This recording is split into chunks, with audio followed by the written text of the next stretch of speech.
The sky darkened over New York City at exactly 2:17 p.m. on a Tuesday. It wasn't clouds. It wasn't an eclipse. It was them. Commander Alex Reed stood on the roof of the United Earth Defense Headquarters, his eyes fixed on the massive shape blocking out the sun. The alien ship hung in the air like a mountain turned upside down, its dark metal surface catching no light. Behind him, his team waited in silence, their faces pale. "How many?" Alex asked, his voice steady despite the fear twisting his gut. Lieutenant Davis checked the readings on her tablet. 17 ships, sir, same size, positioned over major cities worldwide. Alex nodded, taking a deep breath of the suddenly cold air. 6 months ago, he had been teaching military strategy at the academy. Now he was facing the first confirmed alien contact in human history, and it didn't look friendly. "Get me a line to Central Command," he ordered, turning away from the impossible sight above. "And someone find out if our satellites can tell us anything about those ships." Inside the command center, chaos had given way to grim efficiency. Screens lined the walls showing similar scenes from London, Beijing, Moscow, and other cities. The world's militaries were on high alert, but no one had fired. Not yet. "Sir, we're picking up a signal," called out Communications Officer Ryan, his fingers flying over his keyboard. "It's being broadcast on all frequencies, all channels, even private devices." The main screen flickered, then filled with an image that made Alex's heart skip. The creature on screen was tall, with gray-blue skin that seemed to shimmer like oil on water. Its eyes were large, completely black, and showed no emotion. "People of Earth," it spoke in perfect English, its voice deep and echoing. "We are the Void Walkers. We have observed your kind for centuries. You have potential, but you waste it on war and greed. Your time of independence has ended. You will now serve a greater purpose under our guidance." The alien paused, its head tilting slightly. "You have 48 hours to dismantle your weapons, dissolve your governments, and prepare to receive our representatives. Kneel and you will survive. Resist and you will be eradicated." The screen went black. The room erupted in voices until Alex slammed his hand on the table. "Enough. Get me the president. Now." In the underground lab of the Pentagon, military analyst James Walker stared at lines of code scrolling across his screen. He hadn't slept in 24 hours, not since the ships arrived. Coffee cups surrounded his workspace like a miniature city. "Found anything?" asked Dr. Miller, the head scientist, her eyes red from lack of sleep.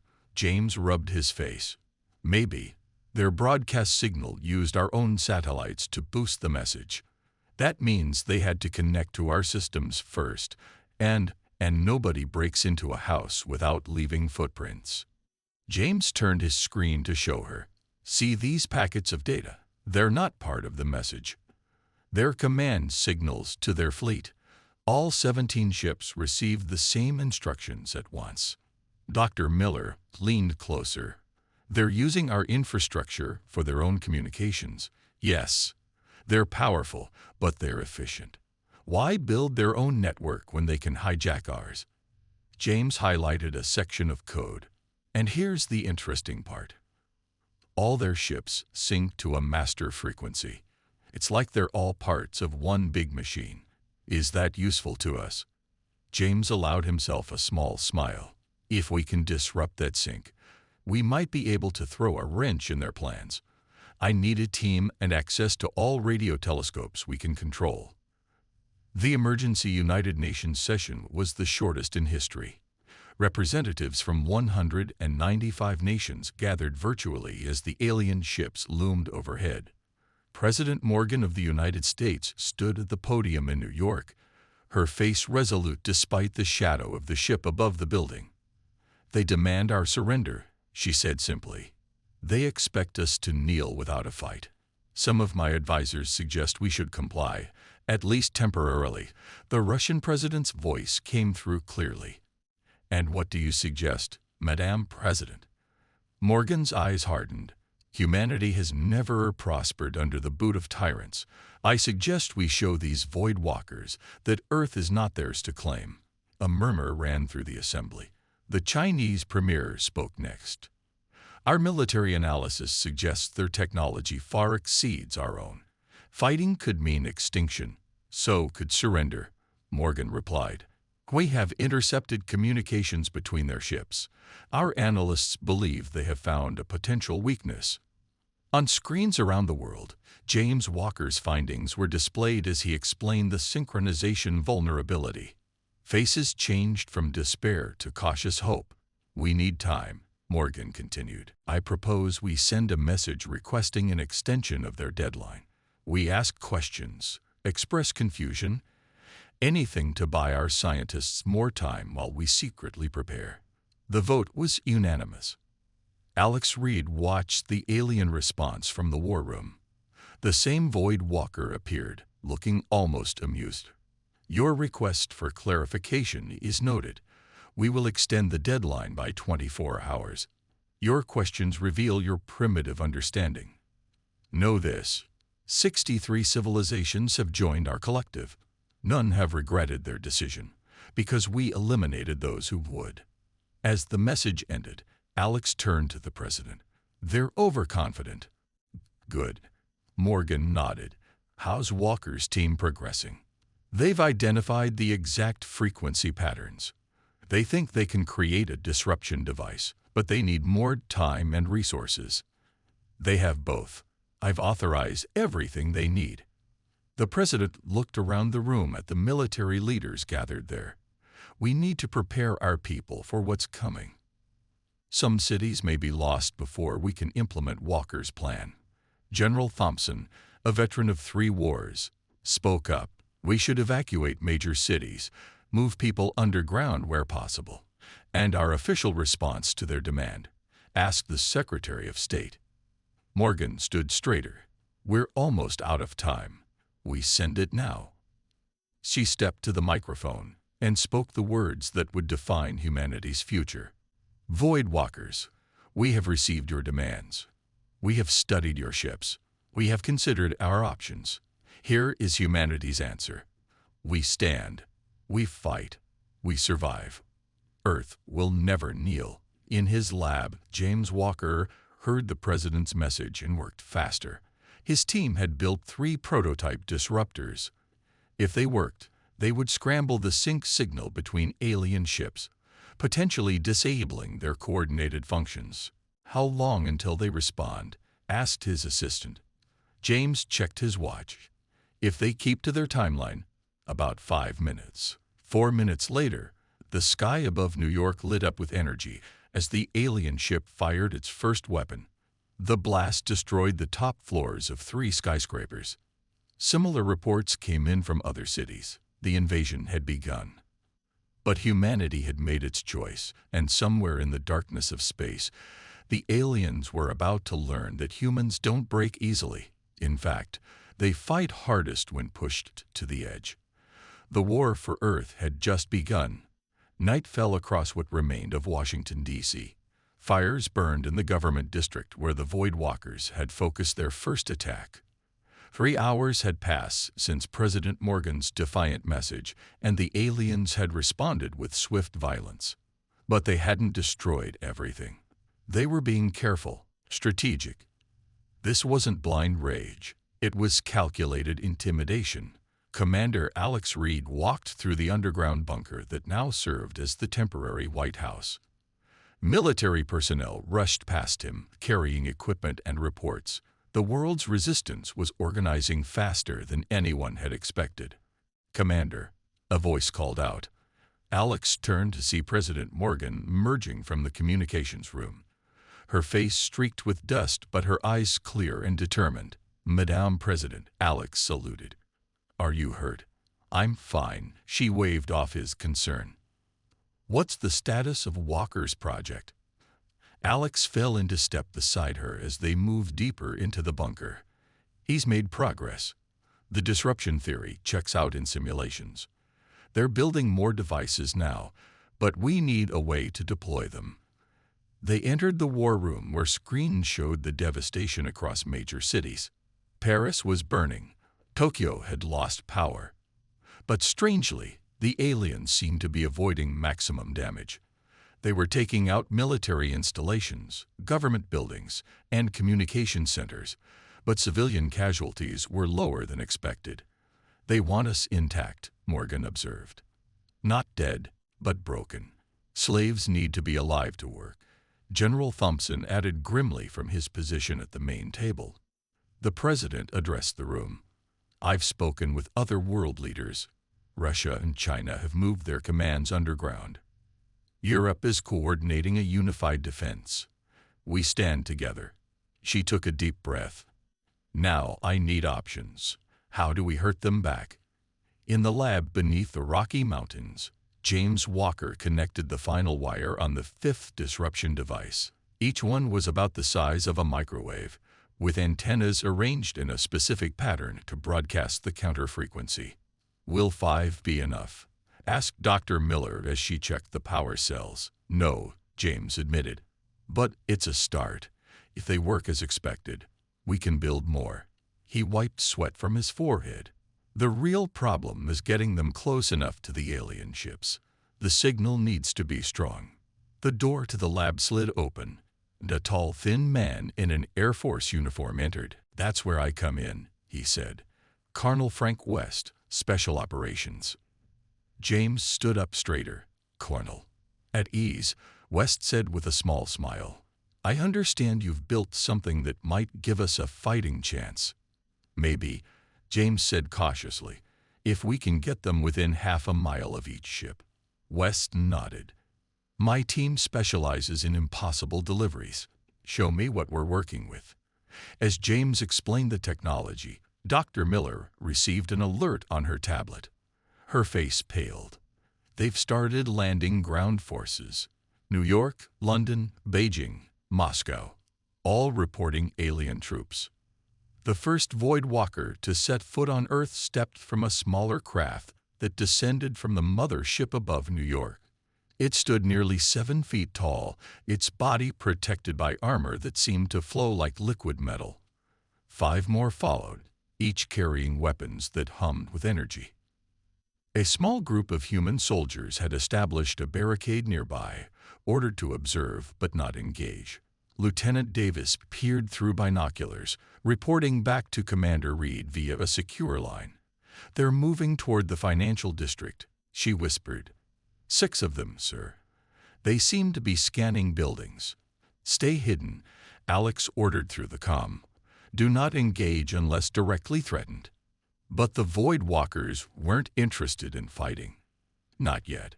They moved with purpose toward the New York Stock Exchange building. One placed a device on the main entrance. The doors slid open despite the security lockdown. They're accessing our financial data, Alex realized, turning to his team at headquarters.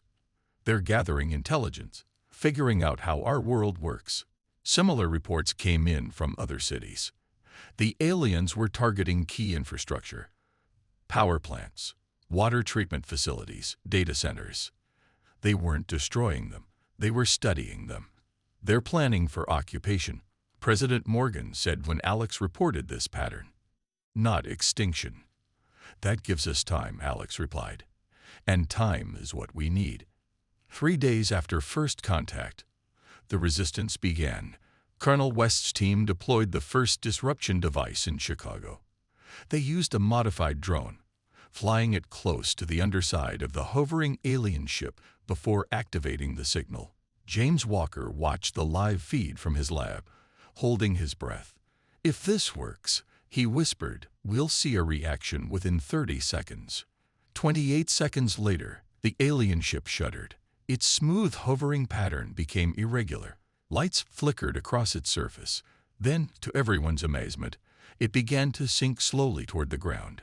Cheers erupted in the command center, but James raised a hand for silence. It's not crashing, he warned. It's making a controlled descent. We didn't disable it completely, just disrupted its hover systems. Still, it was the first sign that the Void Walkers could be hurt. The news spread across resistance channels worldwide. In London, as the alien ship touched down in Hyde Park, something unexpected happened. A group of civilians, ignoring evacuation orders, rushed the landed vessel. Military commanders watched in horror, expecting the humans to be slaughtered. Instead, they reached the ship before the Voidwalkers could respond. Using improvised explosives, they breached a lower section of the hull. Most died in the assault, but 3 made it inside. "Who are they?" President Morgan demanded, watching the grainy footage. "Former military," came the reply. "British Special Forces who volunteered for a suicide mission." "Not suicide," Alex corrected. "They're carrying cameras." For 40 precious minutes, those cameras transmitted images from inside the alien vessel. Corridors of flowing metal, control systems that responded to touch, and most importantly, void walkers without their armor. The aliens were physically weaker than humans had expected. Their superiority lay in their technology, not their bodies. When the transmission finally cut off, the command center was silent. Then General Thompson spoke what everyone was thinking. "They can be killed." James Walker studied the footage obsessively. "Look at their technology," he told Dr. Miller. "It's all connected. The ship responds to them like it's alive." "Some kind of neural interface," she suggested.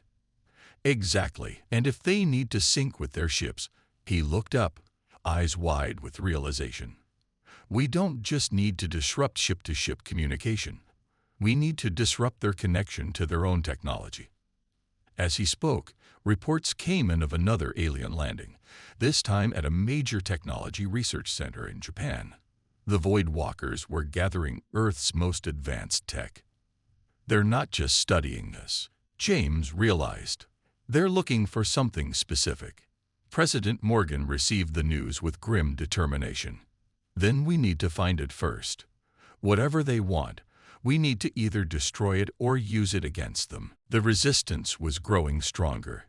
Underground networks formed as people shared information and resources. Humanity was adapting, learning to fight an enemy they barely understood. Cities burned, but hope hadn't died. And somewhere in England, a captured alien ship held secrets that might turn the tide of war. 2 weeks after the Voidwalkers arrived, Earth was a different world. Major cities stood partially destroyed, with alien patrols moving through streets once filled with human life. But the invaders had not won yet, not by far. Deep in the mountains of Colorado, Commander Alex Reed looked at a map showing resistance cells across the globe. Thousands of blinking lights represented groups fighting back against the alien occupation. "Operation Defiance is ready," he told President Morgan, who had aged years in mere days. "Walker's disruption technology has been distributed to every major resistance hub." Morgan nodded, the weight of humanity's survival heavy on her shoulders. "What's the success rate in testing?" 87%, Alex replied. "The devices work, Madame President.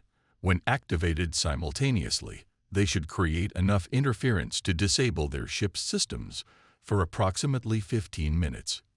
15 minutes to change the course of human history," she said quietly. "Let's make them count." Engineer Tom Rogers had never considered himself a hero before the invasion.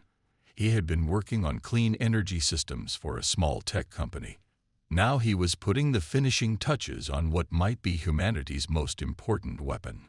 "The sync disruptors are brilliant," he told James Walker as they worked side by side in the underground facility. "But I've been thinking, what if we could do more than just disrupt their signals? What if we could hijack them?" James looked up from his computer. "Hijack? You mean take control of their systems?" Tom nodded excitedly.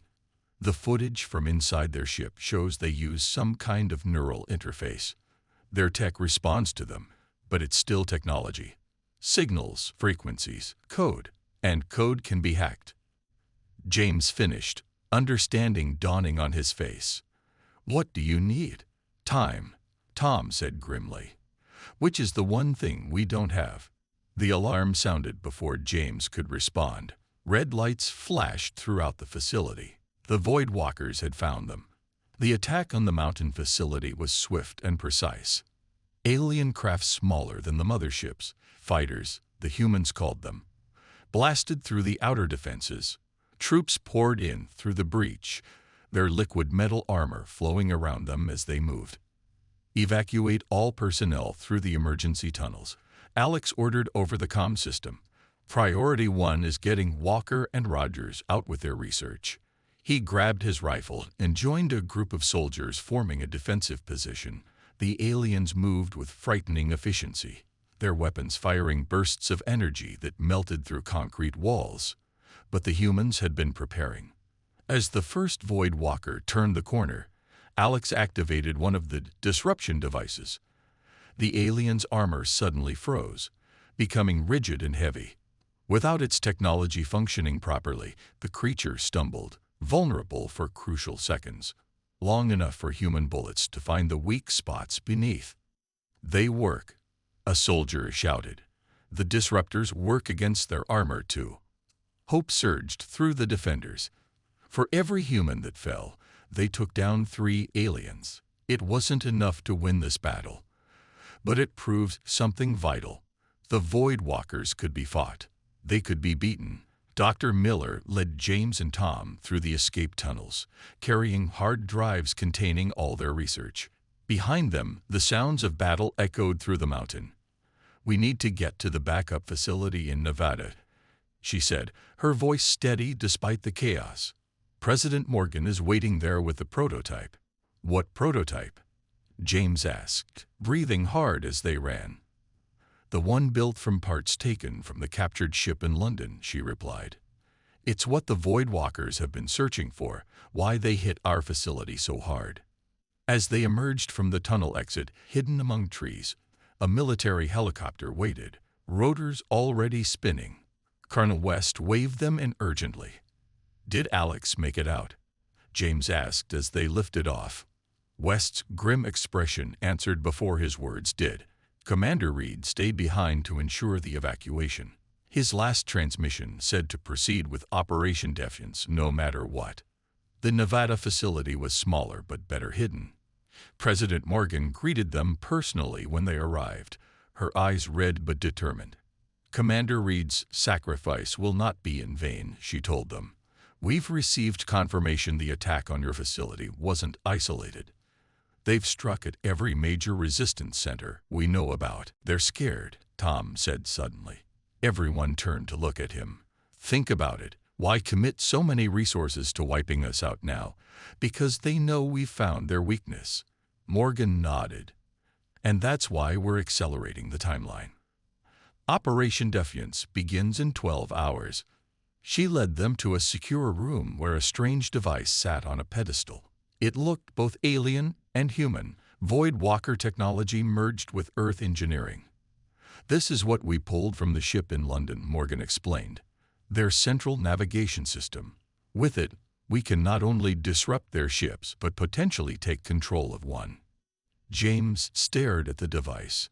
"That's why they've been searching our tech centers. They're looking for compatible systems they can use to enhance their control over their own technology." "Exactly," Morgan confirmed. "And now we're going to use it against them." Operation Defiance began at dawn. Across the world, resistance fighters moved into position near alien ships, each team carrying disruption devices, waiting for the signal. In orbit, the remains of Earth's satellite network had been reprogrammed for one crucial broadcast. In Nevada, Tom Rogers made the final adjustments to the hybrid device. "It's ready," he told the president. "When this activates, it will send the disruption signal to every satellite, which will then amplify it worldwide." "And the captured ship?" Morgan asked. "If our modifications work, the signal should override their systems rather than just disrupting them. We'll have control, temporarily." Morgan looked around at the faces of humanity's last hope. "Begin the countdown." At precisely 7 a.m. Greenwich Mean Time, Operation Defiance launched. The hybrid device activated, sending its signal to the satellites across the globe. Every Void Walker ship suddenly shuddered. Their smooth surfaces rippled as if in pain. the smaller craft fell from the sky, crashing into empty buildings and open fields. The mothership's lights flickered and died. In London, where the first ship had been captured, something remarkable happened. The alien vessel that had rested in Hyde Park for days suddenly powered up, its entry ramp lowered. Colonel West led a team inside, expecting resistance. Instead, they found the ship's systems responding to human commands. On screens throughout the vessel, alien text shifted and changed, translating itself into English. It worked. West breathed, activating his comm. "Madame President, we have control of the London ship. I repeat, we have control." Similar reports came in from other locations. The disruption was working better than anyone had hoped. The Voidwalkers, cut off from their technology, were vulnerable. Human forces struck back, capturing alien weapons and turning them against their former owners. For the first time since the invasion began, the aliens retreated. In the captured London ship, James Walker and Tom Rogers worked frantically to understand the alien systems before their advantage disappeared. "Look at this," James called out, pointing to a screen displaying what appeared to be star maps. "These are navigation charts." "Coordinates to what?" Tom asked, joining him. "To their home world," James said, his voice filled with wonder and determination. "And to every planet in their empire." As the 15-minute window of disruption ended, the humans had gained something the Voidwalkers never expected to give them: a way to take the fight beyond Earth. The tide of war had turned. Humanity would no longer just defend. They would attack. 1 month after Operation Defiance, the war for Earth had reached a stalemate. The Voidwalkers still controlled much of the planet's surface, but humanity had carved out safe zones protected by disruption field generators. The aliens could no longer simply overwhelm humans with their technology. In the captured ship, now housed in a massive hangar beneath the Nevada desert, Captain Lissa Reed stood before a group of volunteers, the sister of the fallen Commander Alex Reed. She had taken up his mission with fierce determination. "This ship," she said, her voice echoing in the cavernous space, "has been renamed the Reckoning. It is humanity's first starship, and you are its first crew." The 50 men and women before her represented the best Earth had to offer. Pilots, soldiers, scientists, and engineers from nations around the world. "The mission is simple but dangerous," Lissa continued. "We will travel to the Voidwalker homeworld using their own navigation system. We will gather intelligence, make contact with any potential allies, and, if possible, bring back technology that can help us drive them from Earth forever." James Walker stepped forward. "The ship's systems are now fully under our control, thanks to Tom Rogers' interface technology. We've learned enough of their language to operate it, and the engines are ready." President Morgan entered the hangar, her presence silencing the gathered crew. "What you are about to attempt has never been done in human history," she said solemnly. "You will travel farther than any human has ever gone, face dangers we cannot imagine, and carry with you the hopes of everyone on this planet." She looked at each of them in turn. "Some of you, perhaps many of you, will not return. But know this, you go not just as soldiers or explorers, but as the first ambassadors of a united Earth." 3 days later, the Reckoning lifted off from Earth under cover of darkness. Tom Rogers had modified the ship's external appearance using adaptive camouflage technology reverse-engineered from Voidwalker armor. From a distance, it would appear to be just another alien vessel. Inside the bridge, Lissa took her place in the captain's chair.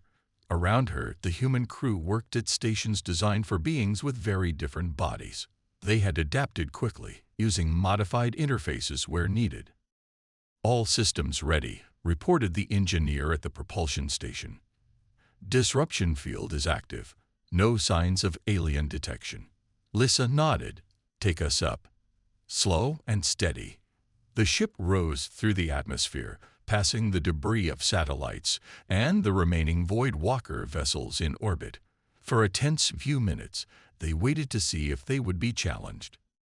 Nothing happened. They think we're one of them, James said from his station where he monitored communications. The camouflage is working. Lisa allowed herself a small smile. Set course for the first jump point. Let's see if this thing can really travel between stars. The Void Walker's navigation system indicated a specific point in space far beyond the orbit of Mars. As they approached it, sensors detected an unusual energy pattern.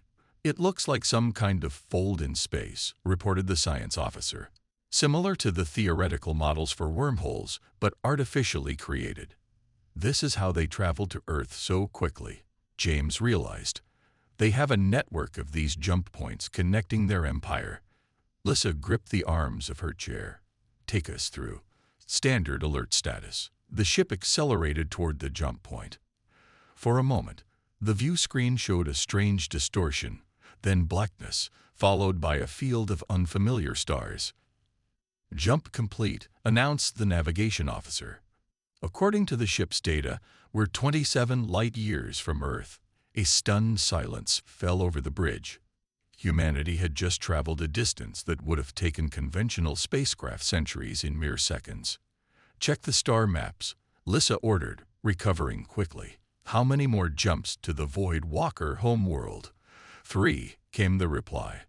But there's something else.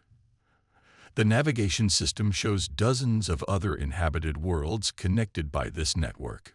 Some are marked differently from others. James studied the data closely. I think the ones marked in red are conquered worlds, planets like Earth that have been absorbed into their empire. And the others, Lisa asked. Possibly allies, or maybe future targets. The second jump brought them to a system with 3 habitable planets. The ship's database identified them as part of the Void Walker Empire for over 200 years. Should investigate, suggested Dr. Miller, who had insisted on joining the mission. This could be our chance to understand what happens to worlds after the Void Walkers take over. Lisa considered the risk. We'll maintain orbit around the outermost planet. Passive scans only. I don't want to alert anyone to our presence. The scans revealed something unexpected. The planets were heavily industrialized, with massive mining operations and manufacturing centers. But the biological readings showed diverse species, not just Void Walkers. They're using these worlds as factory planets, James said as he analyzed the data. And those readings suggest slave labor. Dr. Miller pointed to another set of readings. Look at these transmission patterns. The planets are communicating with each other, but on frequencies hidden from the main Void Walker network. An underground resistance, Lisa realized. Even after centuries of occupation, the decision was made quickly. Lisa authorized a small team to take one of the ship shuttles to the surface, disguised as a routine Void Walker patrol. James volunteered to lead it. On the surface of the third planet, James and his team made contact with the resistance. The beings they met were physically different from humans, 6-limbed with iridescent skin. But the look in their eyes was etchingly familiar. Determination, defiance, and hope nearly extinguished but still burning. Their leader called himself Traz. You are not Void Walkers, he said when they revealed themselves. What manner of beings are you? We're humans from a planet called Earth, James explained. The Void Walkers invaded our world, but we're fighting back. We've captured one of their ships and followed their jump network here. Traz's eyes widened. You resist, and you can control their technology. The concept seemed almost impossible to him. No species has successfully fought them in 1,000 years. James showed him images of Operation Defiance, the disruption technology, the captured ships, the human counterattack. We found a weakness in their systems, and we're looking for allies. Traz conferred with his people in their own language. Finally, he turned back to James. There are others like us. Many worlds where resistance still lives, hidden beneath the veil of submission. We have communicated in secret for generations, waiting for an opportunity. Now you have one, James said. We're going to the Void Walker home world. If we can strike at the heart of their empire, if it would weaken everywhere, Traz finished. Their control systems are centralized. That is how they maintain power over so many worlds. Before James left, Traz gave him a data crystal. This contains communication frequencies for resistance movements on 12 worlds. Tell them the long night ends. They will understand. Back on the Reckoning, Lissa listened to James' report with growing excitement. So we're not alone in this fight. Far from it, James replied. There's an entire network of oppressed species waiting for someone to lead them against the Void Walkers. And they've just found their leader, Dr. Miller said, looking at Lissa. Humanity. Lissa studied the star map, where the path to the Void Walker homeworld glowed brightly. Send messages on those frequencies. Tell every resistance cell what we're planning. She straightened in her chair. The Void Walkers wanted Earth to kneel. Instead, we're going to build an alliance that will end their empire forever. The Reckoning prepared for its next jump, one step closer to the heart of enemy territory. The Void Walker home world hung in space like a dark jewel. Unlike Earth with its blues and greens, this planet was mostly black and purple, with strange glowing patterns visible even from orbit. Massive structures extended from the surface into space, a civilization that had outgrown its planetary origins. On the bridge of the Reckoning, Captain Lissa Reed watched the alien world grow larger on the view screen. The ship had completed its final jump an hour ago, arriving at the edge of the system before moving inward using conventional propulsion. Any sign they've detected us? She asked. None so far, replied the tactical officer. Our disguise is holding. They're registering us as a returning patrol ship. Next to Lissa, James Walker studied the incoming data with growing excitement. There's more activity here than I expected. Hundreds of ships moving in and out. This isn't just their home world. It's the center of their entire empire. Dr. Miller joined them, pointing to a specific reading. Look at that energy signature. It's consistent with what we saw at the jump points, but much stronger.